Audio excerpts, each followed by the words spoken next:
Okay, so this week we're doing text criticism, and we're going to start by looking at a couple of short videos and then some information about the New Testament, and then we'll come to the exercise that you've been delightfully exploring over the past week. We don't have the original manuscripts of the New Testament. They all disappeared within a century, I'm pretty convinced, by copying and copying and copying. Frequent handling. The early church was far more concerned to get the gospel out than they were to do exact copying of the New Testament. And that actually is a blessing, because they didn't have those kinds of controls, and consequently you get copies that are not through just one stream, but tons of people all over the place are making these copies. So here's a man who lives in Corinth. He's going to be visiting Rome, and he says, hey, I heard Paul wrote a letter to you guys too. I want to write that out. Do you mind if I copy it when I get there? Sure, that's no problem. This happened, I'm sure, dozens and dozens of times over. And those manuscripts would have lasted as much as 80, 90 years, but would have fallen apart from all these copies being made. So we don't have the originals, they disappeared. And all the copies that we have disagree with each other at some point. Sometimes it's quite a few disagreements, but we have hundreds of thousands of textual variants among our manuscripts. So a question to ask here is, how badly did the scribes corrupt the New Testament? It's absolutely proven that they did. No two manuscripts are alike. So unless one of them is pristine, every single scribe made mistakes. So because the original manuscripts disappeared and because no two copies agree with each other completely, we have to do textual criticism. We can't just rely on one. It's imperfect. So that's one person who's been working on text criticism with a brief introduction. Now, the next video comes from Tyndale House, which is a college in Cambridge in the UK, and they have a project there of producing a new version, and the most up-to-date version of the Greek New Testament.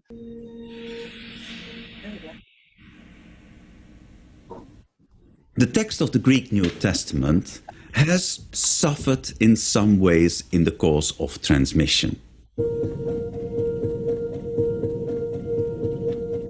What we are trying to do is to understand textual variants by means of scribal habits, which is a sort of catch-all term for all the things scribes do wrong when copying.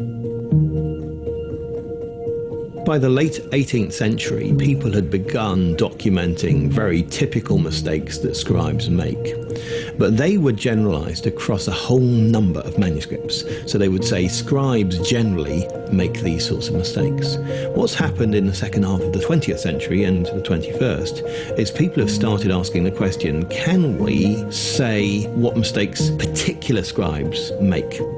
And there's been studies particularly on the early papyri, and so it's really benefiting from those and advancing those studies further through studies of our own that we've been able to start looking at the plausibility of how a mistake might arise. One of the things that happened over centuries of copying is that the New Testament became smoother, and some of the individuality of the various authors disappears a little bit because of this harmonization. So when you're copying the Gospel of Mark and you happen to know the Gospel of Matthew by heart, you will start copying Mark with all sorts of influences from Matthew thrown in. So you get influence from parallel passages. And one of the results of this sort of harmonization is that the text picks up phrases from elsewhere in the New Testament, or sometimes even the Old Testament. That's very strong between Matthew, Mark and Luke, between Ephesians and Colossians. You get all sorts of influence from one sentence to the other. Now, this process is never so rigorous or so systematic that the original is lost whatsoever. But we try to reverse that process and go back to some of its original roughness. We've used the early papyri, P45, P66, P75, and then we have, of course, the early magisterial manuscripts, Sinaiticus, Alexandrinus, Vaticanus, Codex Ephraemi Rescriptus, Codex Bezae. People might say, well, don't all Greek New Testaments use the early manuscripts? And the answer is they do, but we're using them in a way which ensures that any reading that we choose is actually something that was widespread in antiquity. So we are using a rule of having at least 2 early manuscripts that agree on any point that we adopt within our text. Okay, so that's I stopped that video there because the second half gets more technical. If you want to look at the more technical parts, it's a YouTube video. You just Google Tyndale House, Cambridge New Testament, something like that.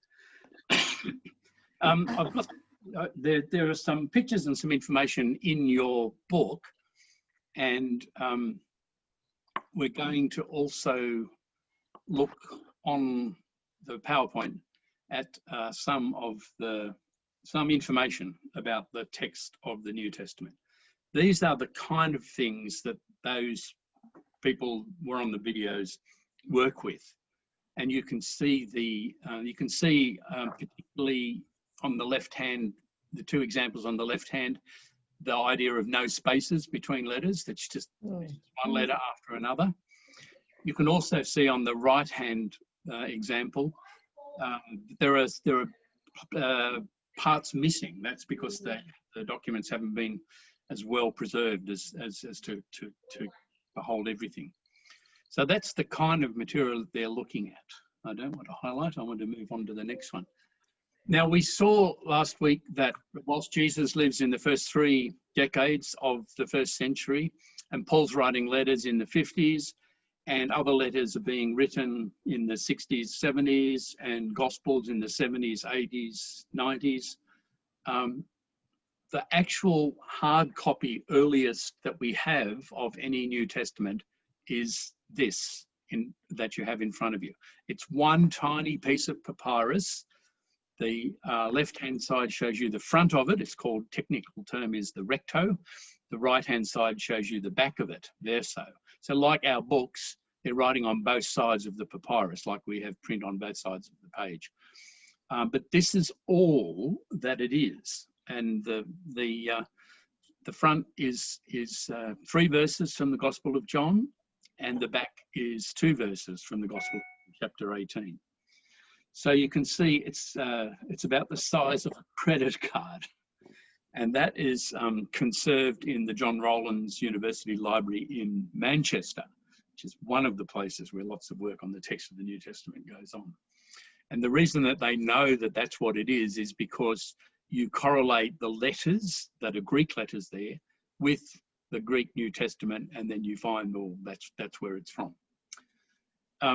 What about all 4 Gospels together? When do we have evidence for that? We know that the Gospels were collected and used together in the 2nd century, but it's not until the 3rd century that we have an actual papyrus. It's called the Chester Beatty Papyrus because it's in the Chester Beatty Museum, also in the UK, named after Chester Beatty, who gave lots of money to set up the museum. And papyrus have numbers. So this one is P45. And that has, as you can see down the bottom, it's fragmentary. It's 30 pages out of what they estimate would have been 220 pages in total. It has parts of Matthew, parts of Mark, parts of Luke, parts of John, and a fair bit of Acts. So it's assumed that this would have been a fuller New Testament, or at least New Testament and letters, Gospel letters of Paul, but that's all that we have. You might have heard about the Dead Sea Scrolls, and you might have heard that there were some Christian texts there. Now there were thousands of texts found in the various Dead Sea Scrolls near Qumran. Most of them are in Hebrew or Aramaic. Some of them are in Greek. These are fragments, and you can see how tiny they are. There's few letters on each of them, found in Cave 7, and they are Greek, and they are believed to be fragments from the Gospel of Mark. So somebody, bless his cotton socks, has spent time working out what these letters are and where they would appear in the New Testament, and that's what they think. But that's not a great lot of evidence for us to be going on with. This is a picture actually of Jewish documents, which I thought would give you an idea about the process of preservation. There are Jewish documents that are saved, that are kind of interred in a room called the Geniza in many traditional synagogues throughout history. And the Jews have a very high regard for their text of scripture. And so they believe that when a text becomes damaged and is no longer usable, that you don't just throw it out or today put it in the recycling bin, but you actually give it a proper place of rest out of reverence for the text. So these Genizas are interesting places because we find damaged copies of all sorts of Jewish texts. Now that's Hebrew that you're looking at in that writing there.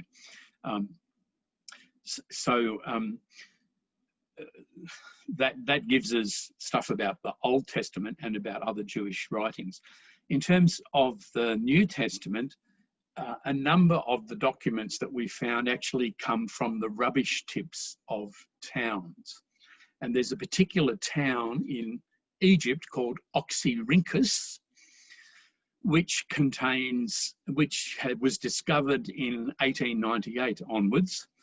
It has all sorts of texts, not only Christian texts, but all sorts of ancient literature, mostly in damaged form, as you can see. And then it's now, the count's up to about a bit over 50 manuscripts that have part or some of the New Testament that have just been found in this rubbish dump as people have tossed out stuff that they don't need. So this is Papyrus 1, which is dated from around 200 and contains the first chapter of Matthew's Gospel. And here are some other examples of papyri from Oxyrhynchus. Now, we've got thousands and thousands and thousands of these papyri. Most of them are in this state, in this fragmented state.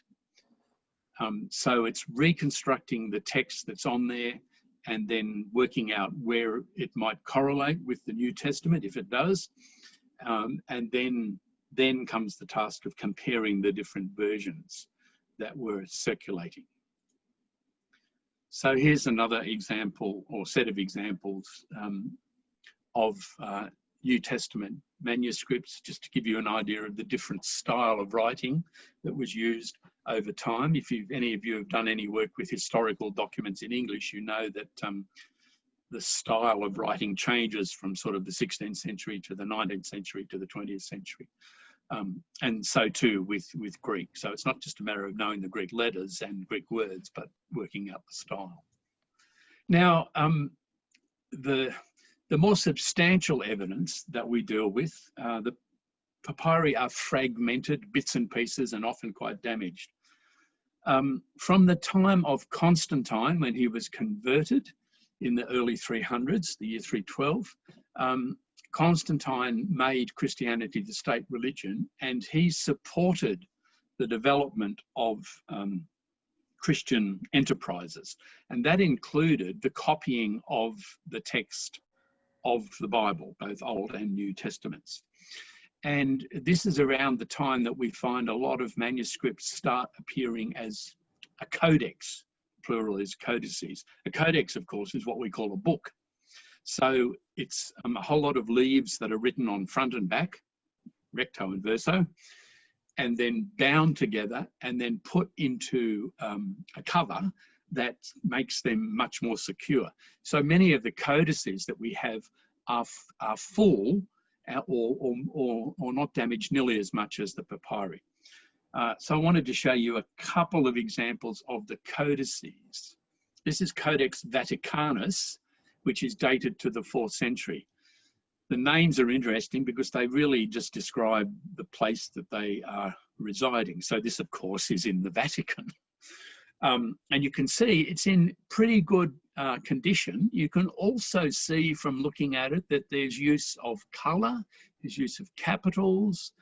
And then if we were to go in, not necessarily on this page, but on other pages, we can see that there are also comments that are made in the margin at different points. So this is transcribed by hand doing precisely what you did with your codex during the past week. But monks that would sit in their monasteries day after day in the scriptorium, which is a place where they copied these manuscripts. Then they're bound together and preserved. Codex Vaticanus is interesting because it contains almost all of the Old Testament as we know it, all written in Greek. So that's called the Septuagint. Of course, the tradition is it was translated into Greek, from Hebrew into Greek by 70 scholars. And then most of the New Testament, the four Gospels, the Acts of the Apostles, the general epistles, that is those by James, Peter, Jude, John, etc.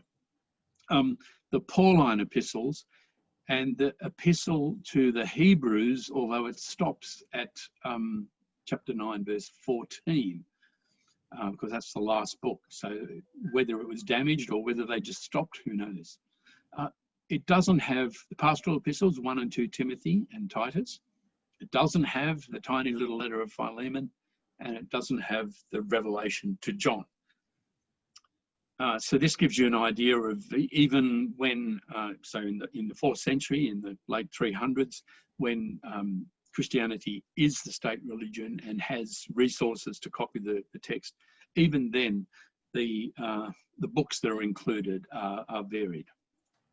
Codex Sinaiticus was discovered in the 19th century when scholars were visiting St. Catherine's Monastery in the Sinai Peninsula. It's a monastery on top of a mountain,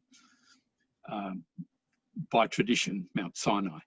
And it also has everything in Greek. It contains about half of the Greek Old Testament, and it contains every single book that we have in our New Testament, plus 2 others as a bonus, the Epistle of Barnabas and the Shepherd of Hermas. So you can see that this document, also 4th century, believed to be 4th century by its dating, has a slightly larger New Testament than what we are used to.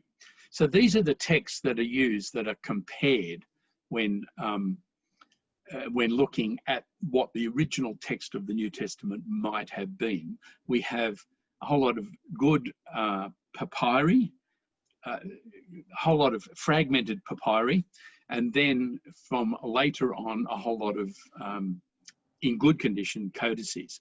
And both papyri and codices go on through into the Middle Ages. So we have codices from the 11th, 12th, 13th, 14th century, as well as those earlier ones. So that's something of the complexity of text criticism and the kind of evidence that we're dealing with. Welcome back, everyone. Hello. Hello. Hi. Wasn't that interesting? How did you all go with your codexes? We survived. We did. Yeah. It's really interesting, isn't it, where you can put full stops in several different places, and how do you know, and it would still read correctly. Yes. And the meaning's still the same, but you've taken away whatever the original was. You have no idea what the absolute original was. No, you don't. And this is the work that text critics do. And often they're just making educated guesses. Yeah. Yeah, that's what we came up with. That's right. Educated guesses. And how I made uneducated guesses. I found myself thanking Governor Phillip that he arrived in Botany Bay 2 days before La Perouse did, and that we ended up English. Yes. That's right. I think it would be very interesting to do this exercise with somebody 30 years from now to see how the inflections have changed with punctuation. Yeah. Because punctuation keeps changing as we go through time. And words are changing too. Good too. The spelling of words, people are abbreviating them and extra letters. Also how you look at it from your own point of view and what you think it's trying to say, and you sort of push it into that to make it fit what you think. And then you come together in that group and other people have thought differently and you go, oh, I wouldn't even have thought that way. But yeah. So did all of your groups manage to come up with something you agreed was probably close to the original? Yes. Yeah. Pretty much. Well, Well, we might pop the original up now, John, and you can compare it with what you came up with. Yeah. Okay.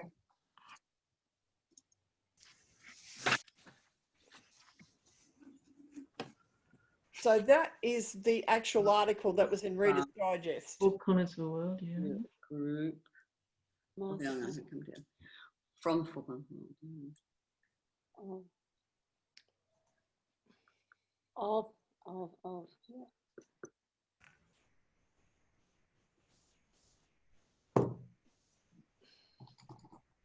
So, who got it right completely? Hang on. No, We had really. one or two things we missed out. Like one of us came up with a musician called Ned, and a few of us came up with a musician who was Shand. So. You're not the only person who did that, because John and I have received some people have sent us what they've done who are doing this for credit. And Shund was quite popular, so it wasn't just you. Okay. You could pay so gracious a compliment. That's So the silence wasn't in it. That's another one, although I was doing Indiana in Michigan, we came up with the word Soviet, almost like the Soviet world. That was the Illinois one as well. Yeah. Yeah. So the idea of this exercise isn't to make your brains hurt, though it may have done that. Sorry. The idea is to understand the task of the text critic and how difficult it actually is. Yeah.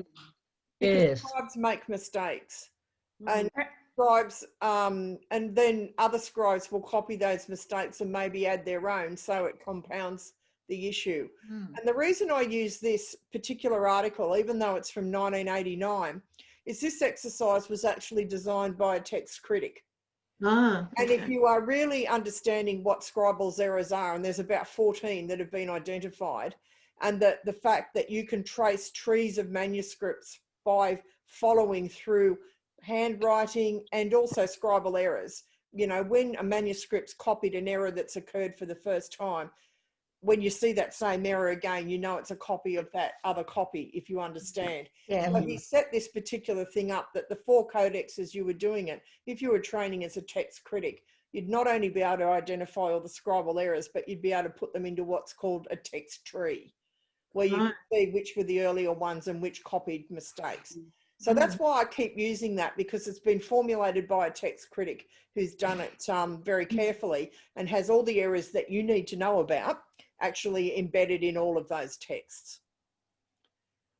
So, Elizabeth, can I ask a question? You can. We concentrate on the Bible, on the background documents to it, but do other people in other areas of ancient books do the same sort of thing? Yes, that's correct.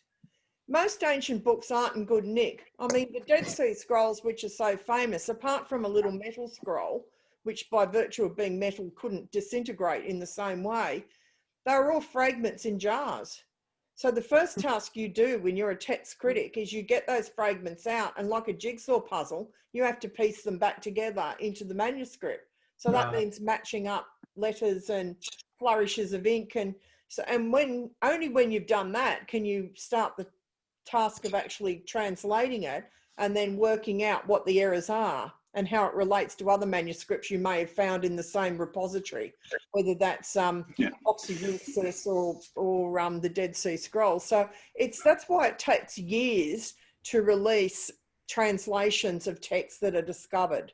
Not because the Vatican has a conspiracy to hide them from you because they're going to blow Christianity apart, as you may read now and again. It's because it takes years of really painstaking work to be able to do this. But it is worth noting that there's textual criticism that's done on, like, the work of Josephus, a Jewish historian, the work of Philo, a Jewish theologian, the writings of Aristotle, Plato, Homer.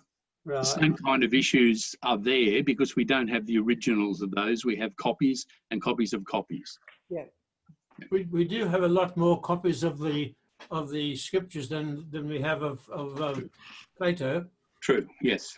And that means, Derek, that we have a lot more mistakes that we've got to deal with, and a lot more scribal comments that, and one of the problem with scribal comments, scribes will write things in the margin, then the next scribe copying that manuscript comes along and thinks that's a really good comment in the margin, and they incorporate it into the text, actually changing it. So it's a very complex process.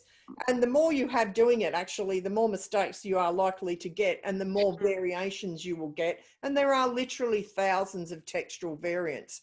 So before you get to the point of that nice Bible you pick up and can read in English, all of this work goes before it. And these people are making decisions about which text they might think is the most authentic, because there's many, many textual variants. And shortly we'll look at some. But we're going to look at another two little text exercises now. And what I want you to do is look at that and tell me what it says. God is nowhere. God is not. No, God is now here. Now here. So God is now here, or God is nowhere. That's accurate. Can you tell? God is nowhere. Well, that would depend on your perspective. Yes. Context. Or the presupposition that we bring to the text. That's right.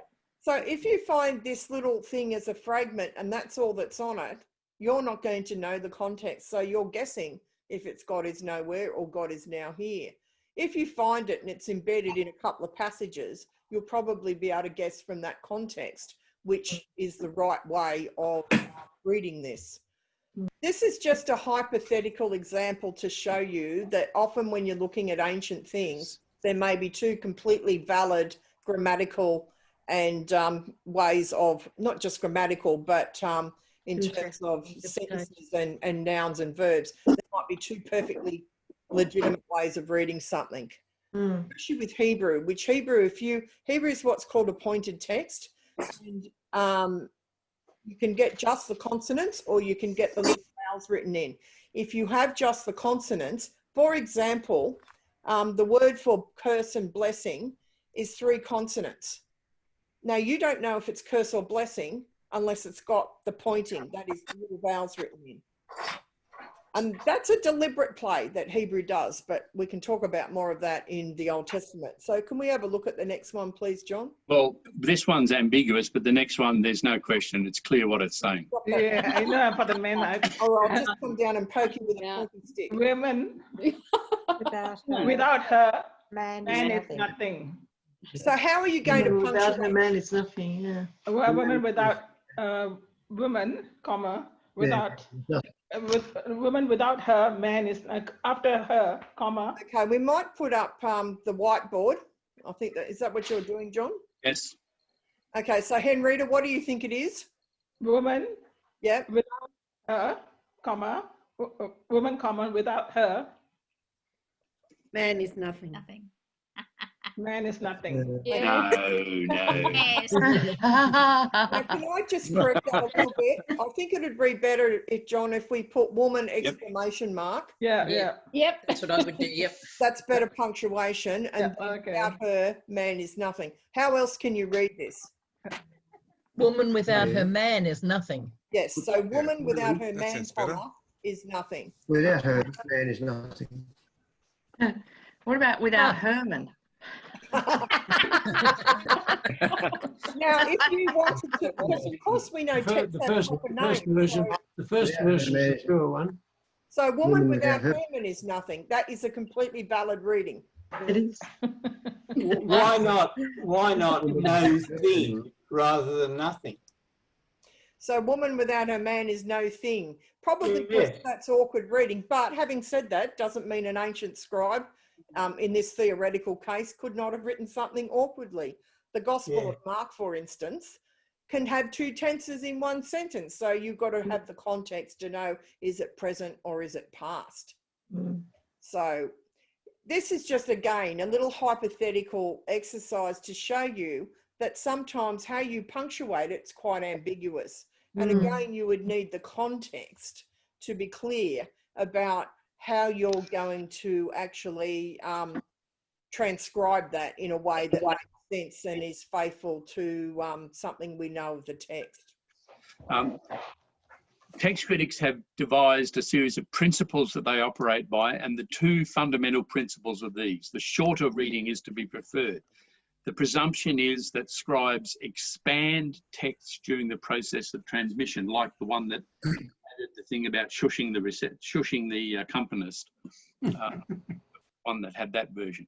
So, and expanding can be done in order to clarify or explain or expound something that might seem to be difficult in the text.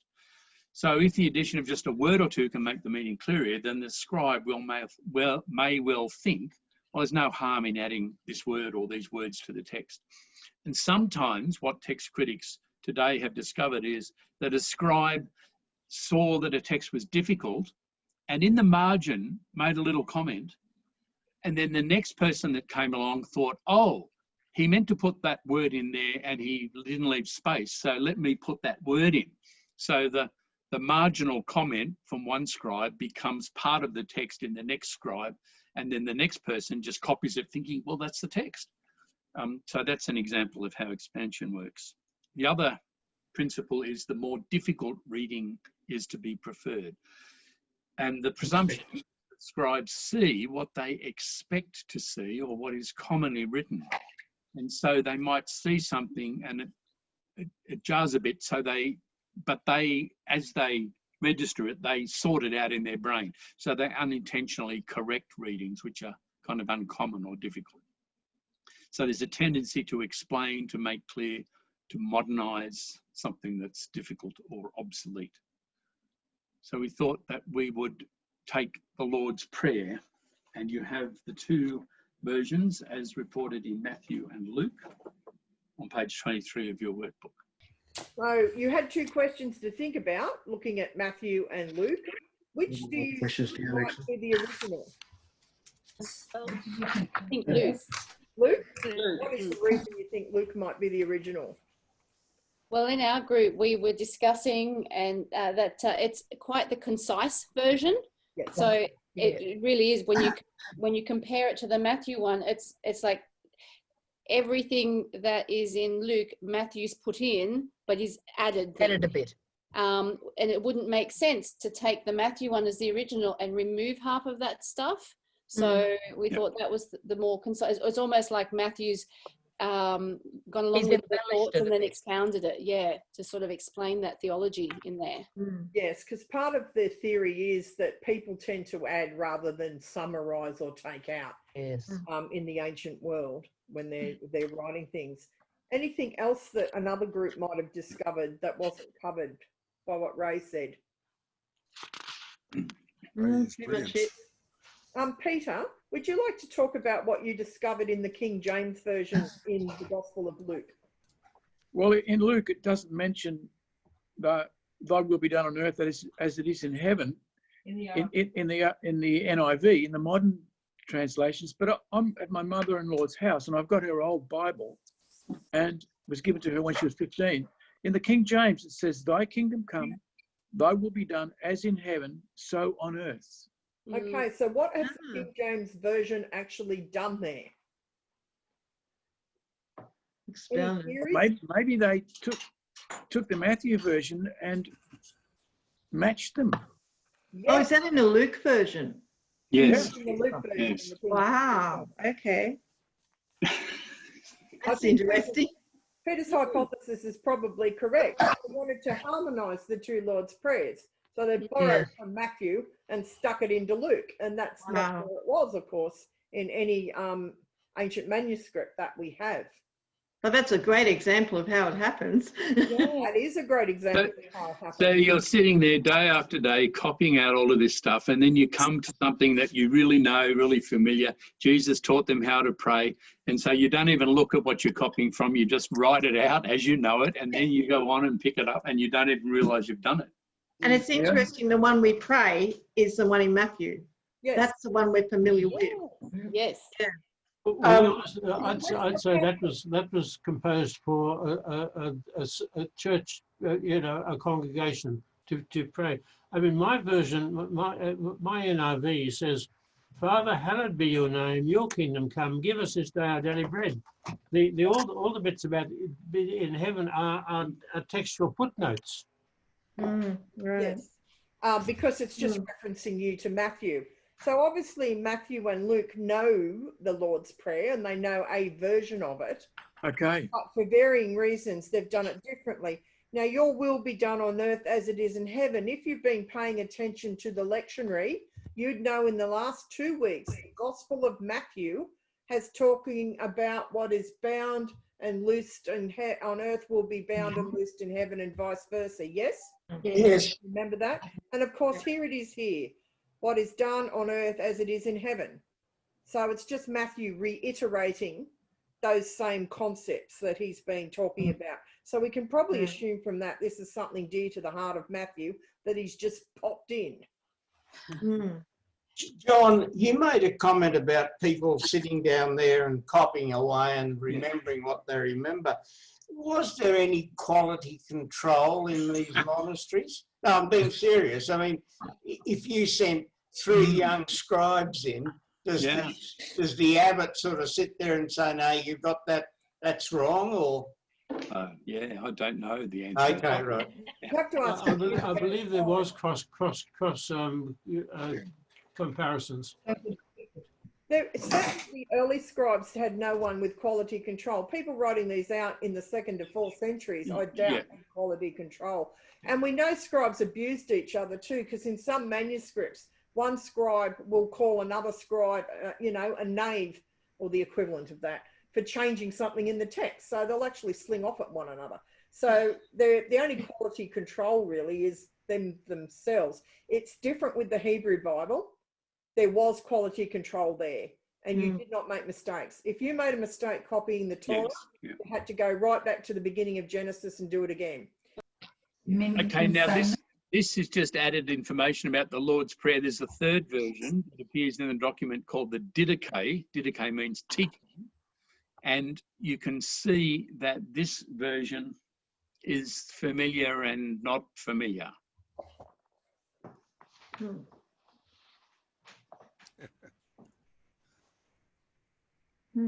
But you shall rescue us from the wicked one, since it is your might and glory into the ages. Yeah, pray it 3 times a day. You shall give us our bread. You shall forgive us our debt. So this looks like a further expansion. Let's go on to the next one, which is very, very brief. Elizabeth? Do you want me to put them in breakout rooms? Or are we just talking about it? I think we'll just talk about this. Okay. All right. So which phrase do you think was in, do you think this phrase is in the original manuscript is your task? And do you think it was added later? So while he was blessing them, he withdrew from them and was carried up into heaven. So, and carried up into heaven is not in Codex Sinai-Atticus, and it's not in Codex D. So one's 4th century and one's 5th century, and it's not in some very old Latin versions from the 4th century. So if you were looking at this, would you think that that phrase was something that was in the original manuscript? No. No. No. No, I wouldn't. Well, to me, it seems that the story would have come from the disciples, and the disciples wouldn't have seen him carried up into heaven. So they themselves have made that interpretation, and it could very well have been given to those who wrote down the story. So someone later added to... No, I'm saying it could be there in the original, that the actual disciples, in telling the story to whoever wrote it down, actually said that. So they might have said it, but I guess what we're saying is it's not recorded in our earliest manuscripts. It doesn't appear. Oh, okay. Okay. So it's not there in the oldest manuscripts we possess. And despite all our scholarship, it finds its way into the authorized or into the Bibles as we know them. Can you say that again, please, Bill? Well, if we know this from the scholarship and these ancient texts, why is it that it's carried forward into the Bibles that we know? because there are other ancient texts that do have that version. But older versions don't. Yeah, they're slightly later, and there's not as many in the older ones, but as John says, they occur in some places. But I guess it's a question of what your translators decide to put in. So translators have to decide not just what text they're going to use, and because there may be a variant, and we're going to look at some in a minute. They've not only got to decide which text they're going with, they actually have to decide how they translate it and what they include and not include. So there's all sorts of decisions that translators make. And if something is liked by the tradition, it will often be included even if it isn't in the most ancient manuscripts. And that's the reality. And as someone who's a bit of a language wonk, that's me, I find translators do these dodgy things all the time. So if it's revered in the tradition for whatever reason, it will often be retained, though sometimes with a good study Bible will footnote it and tell you it's not in those ancient manuscripts. But something like that one we just read gives it a whole different complexion, doesn't it, really? Yep. Like, that's another factor to add into this is that this is right at the end of Luke's gospel. We know that Luke not only wrote a gospel, but he wrote the Acts. When you go to the beginning of Acts, you get a very detailed graphic description of Jesus being carried up into heaven. Right, okay. So it could be that one or two scribes saw this and thought, why are you giving away the next scene at this point? Why not just say he withdrew? And then you go into the second volume and then you get the big Cecil B. DeMille production. Why say it there? Let's take that out. So that's actually contrary to the shorter text is original. Or no, that's saying that the longer text might have been original, but there was a good interpretive reason in the scribe's mind for removing it. See? Interesting. Bit of poetic license. Yeah. Or they may not have had the book of Acts in front of them and did not in fact even know about the beginning of the book of Acts, so they felt it was incomplete, so they added it in. Scribes do stuff like this. All right. Next one, which is also on page 24 of your workbook. This is called the Johannine Comma, one of Elizabeth's favourite passages in No, the it's not one of my favourite passages. You can see there that there's some issues here. The King James has some additional text at the end of verse 6 in the letter, the first letter of John. And you can find it in footnotes in other Bibles. It's found in some medieval manuscripts, and it doesn't seem to be in any ancient manuscripts. So people think it's another late scribal addition to this text. So if you were going to argue that point of view, what reasons can you think of to support the view of text critics who think it's not part of the original text? And why do you think a later scribe might have popped these words in? I think it attempts to reinforce the Trinity. Yes, yes, it does. It does reinforce the Trinity. And bearing in mind this is found in medieval text, when did the Trinity become a lot more of a doctrine? What century? Do we know? Wasn't it about the 3rd century, one of those councils of Nicaea or something? It's in the 300s, but it's actually the 4th century. So that's it was around the Council of Nicaea that the doctrine of the Trinity became, I suppose they came up with one they considered the right one and not a heresy, might be one way of putting it. So it might be reasonable to assume that after that council, you might have an enterprising scribe wishing to reinforce what that council's decision was. Right. And in it pops. And the spirit, the water, and the blood actually belong to, when we looked last week, John put up canons. And one of the canons that was around, I think, is it Irenaeus's, John? I can't remember which father it was, actually talked about the water and the blood and the earth, about ways of determining what was good. Origin it was. Yeah. So there is some reflection of Origen's theology in this particular Johannine comma. So who thinks it was probably added? Oh, yeah. Yeah. So, Yes, most of you. yeah. And there's some good reasons for feeling that. It's lacking in ancient versions. It doesn't appear to medieval times. And it seems to reflect something that one of the early fathers, Origen, seemed fairly keen on. And it probably came after Nicaea, which is when the Trinity got hardened, if you like, into a doctrine. It apparently, according to the notes in my Bible, it appeared in the Vulgate, the Latin version. Yes. And That's the first time it appears. The Vulgate is, of course, what King James often based itself on, and it's not as old as the Greek manuscripts, which is in some disagreement with at a number of crucial points. So, given the fathers dealt in Latin a lot of the time, that's probably a good observation. So, when you pick up your Bible and read those words, they're not reflecting the original text, and they're not even necessarily reflecting a manuscript. They're reflecting the work of a whole lot of people who have pieced things together, made some educated guesses, have included things because of theological, doctrinal, or traditional reasons. Sometimes they'll footnote them, sometimes they'll put them into the text. And that is why you end up with so many versions of the Bible. Because so what do we do? We shall get to this. What do you do? Well, there's a number of things you can do. And we'll talk about them, particularly next week when we do translation. So do you want to go to the questions now, Elizabeth? Yes. So we've got a series of questions to leave you pondering. What questions have been raised? What do we do is a very good question. You might like to think what questions about the authority of the Bible have been raised for you as we've learned about text criticism. In what way does this undermine or strengthen your view of the authority of the Bible?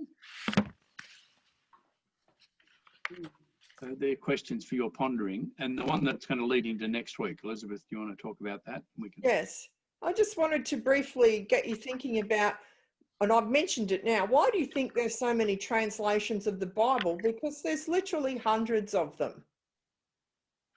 And what sort of translations do we have of our Bible? And why are there so many variants? And thinking of that would be useful for you if you want to read your work next week in that chapter, and thinking about that question, what are the factors that lead to this? And there's a number of them. And that will help prepare your minds for what is to come.